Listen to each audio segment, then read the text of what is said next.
Kita semua mengharapkan para pasangan ini juga punya komitmen yang serius untuk menjaga supaya proses pemilihan ini berlangsung dengan damai. Ya. Berikut kita akan minta komentar Bung Jaim dari masing-masing tim sukses ini. Sesuai nomor urut dari pasangan bagaimana Ibu komitmen Mega untuk menjaga supaya pilpres ini berlangsung dengan damai. Mungkin dari Bung Arya Bima, silakan. Ya, saya kira komitmen dari visi misi kedua beliau, Ibu Megawati maupun Pak Prabowo, sudah jelas bahwa dalam proses konsolidasi demokrasi yang kita sepakati, pilar kita adalah partai politik dan pemilu, termasuk pemilu presiden. Yang kita harapkan dalam konteks kampanye sekarang ini harus mengarah bagaimana kampanye tetap memperkuat sendi-sendi potensi-potensi integrasi bangsa. Ya. Kita berharap masalah-masalah yang memperkuat faktor-faktor disintegrasi ini harus kita jauhkan.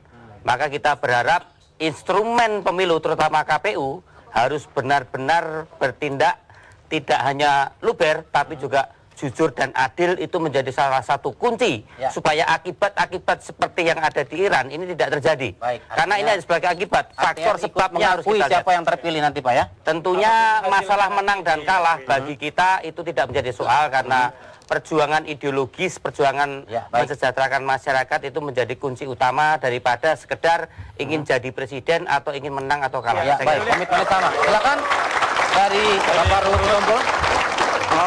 Terima kasih dari kami tim SB Budiono nomor 2. Saya rasa 3 pasangan ini sahabat-sahabat negarawan ke depan. Saya rasa apa yang kejadian di Iran insya Allah tidak terjadi di Indonesia. Kenapa? Saya tahu istimewa dari kami, seorang negarawan besar yang sangat paripurna, Pak SBY, sudah berpengalaman. Insya Allah tanggal 20 Oktober ini selesai masa jabatan beliau 5 tahun. Beliau selalu mengajarkan kami, kita harus bukan hanya siap menang, juga harus siap kalah. Iya, dan itu yang kami inginkan. Nah, ini agak beda nih Bung Ruhut. Iya, kalem ya. Pak Jaim dan Bung Boni. Pak Ruhut ini adalah salah satu kader terbaik saya. Jadi jawabannya pun juga sangat tepat guna, tepat sasaran, dan sangat menyentuh sekali. Tapi Pak Presiden, saya mau nanya satu ke kader Bapak nih. Iya. Pak, itu gimana? Apakah dengan gampang kita bisa meredam kegelisahan dari kubu yang sudah begitu curiga dan proses ini karena pengalaman di legislatif kemarin? Kira-kira apa yang harus dilakukan supaya semua merasa ini yakin akan berlangsung fair, berlangsung jujur, akan berlangsung damai? Iya. Mungkin itu yang harus dijelaskan. Jadi percayalah, sebenarnya rakyat kita sudah sangat cerdas. Bapak selalu mengatakan kepada kita semua dalam hal ini Pak SBY, mari kita bekerja untuk rakyat. Dan apabila ada kecurigaan kaitan dengan pemilihan legislatif, kaitan dengan daftar pemilih tetap, saya memang sudah beberapa kali mengulangkan hal ini. Mohon diingatkan kembali. Tidak ada maksud saya ingin memojokkan 2 partai besar pemenang pemilu 2004.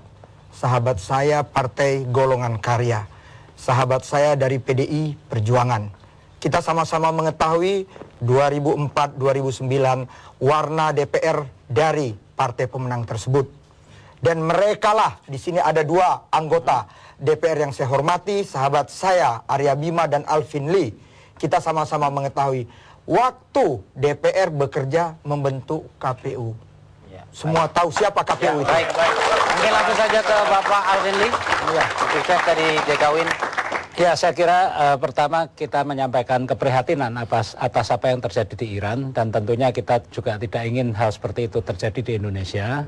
Tapi kita perlu ketahui hal yang terjadi di Iran itu muncul karena rakyat merasa tidak puas dengan hasil pemilunya, mungkin merasa dikibulin, tidak jujur. Maka dari itu pengalaman, ada hak rakyat yang dirampas melalui DPT yang tidak benar, ada pemilih ganda, ya. Saya kira itu harus segera dibereskan. Dan itu diduga dilakukan oleh Ahmed incumbent itu ya? Itu yang bilang Anda ya. Ya, ini konteksnya Iran. Iran.